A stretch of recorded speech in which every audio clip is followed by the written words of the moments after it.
Tu vas acheter l'iPad Pro ou tu viens tout juste de l'acheter et tu hésites encore dans quels accessoires investir pour rendre ton expérience à la fac la plus intéressante.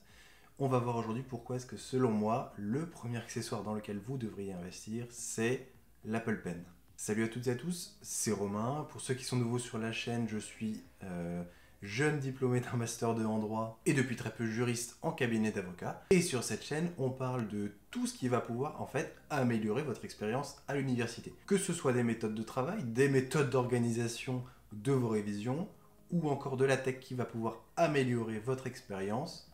On parle d'un petit peu de tout ça. Et aujourd'hui, on va spécifiquement parler de l'Apple Pen version 2 et pourquoi est-ce que c'est selon moi le meilleur accessoire et le premier accessoire dans lequel investir quand vous achetez un iPad Pro. Mais avant qu'on commence la vidéo, n'oubliez pas de mettre un petit j'aime sur cette vidéo parce que ça aide énormément pour l'algorithme YouTube, vous n'avez pas idée.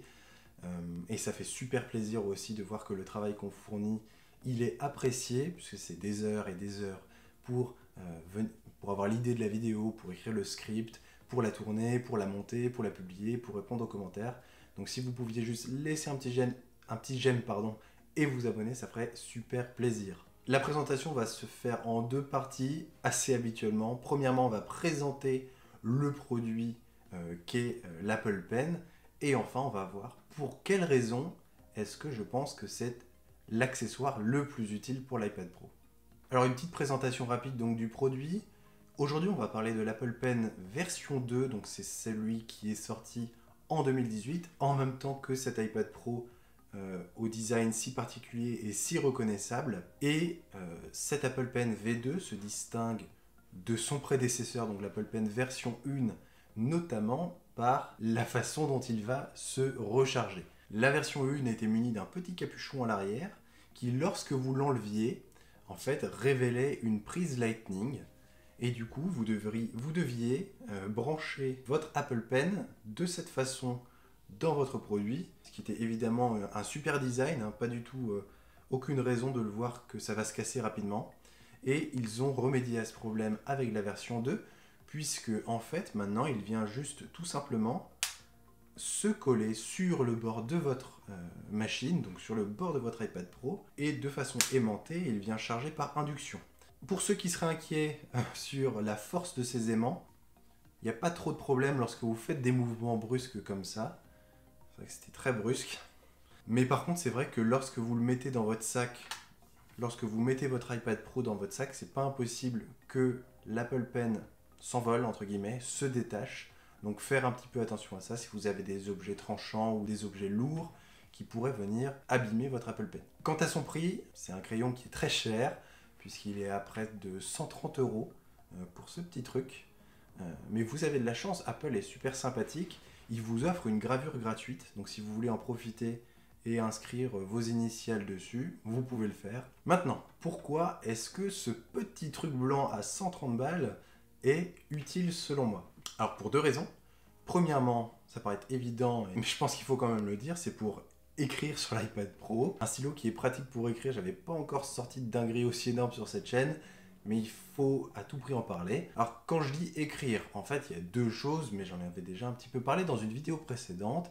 Quand j'entends écrire, je parle premièrement de la prise de notes en direct et deuxièmement de l'annotation de documents. Donc en parlant de la prise de notes à proprement parler, là je m'adresse aux étudiants qui préfèrent, lorsqu'ils sont en amphi ou lorsqu'ils sont en Zoom, directement en fait prendre des notes de ce que dit le professeur à la main, contrairement à ceux qui vont utiliser plutôt un ordinateur pour rédiger les cours. C'est vrai que j'ai pu remarquer que c'était plus facile de se rappeler de ce qui avait été dit par le professeur lorsqu'on a fait le travail de prendre à la main, puisqu'on ne peut pas tout noter, contrairement à l'ordinateur.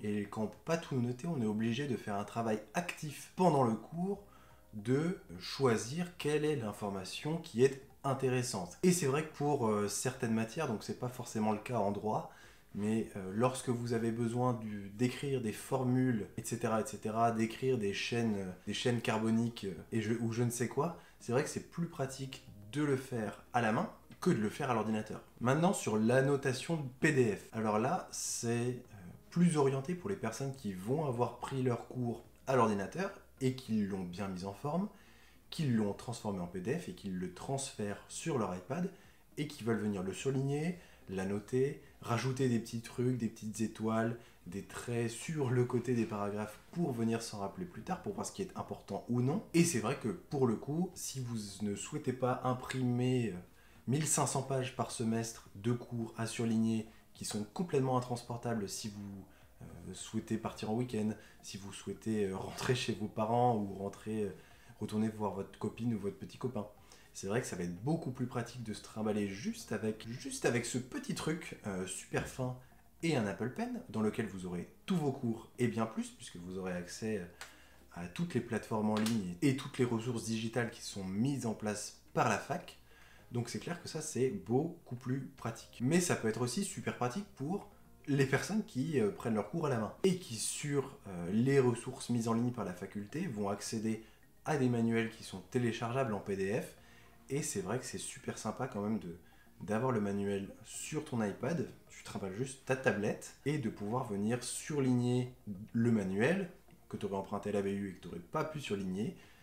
En fait, tu viens et tu le télécharges et sur ton iPad, tu vas te l'approprier. En fait, tu vas t'approprier le manuel. Tu vas pouvoir faire des sélections de paragraphes et venir les mettre dans le cours que tu auras pris par ailleurs à la main. Et c'est vrai que pour ces points-là, l'Apple Pen, il est absolument majeur. Il est absolument nécessaire pour venir s'approprier à ce point-là un manuel comme on le ferait en version papier. Et enfin, le deuxième point qui est peut-être un petit peu moins évident que l'Apple Pen est agréable pour écrire, c'est que l'Apple Pen va être super sympa des fois quand tu as envie d'être un petit peu plus précis sur l'interaction avec ton iPad.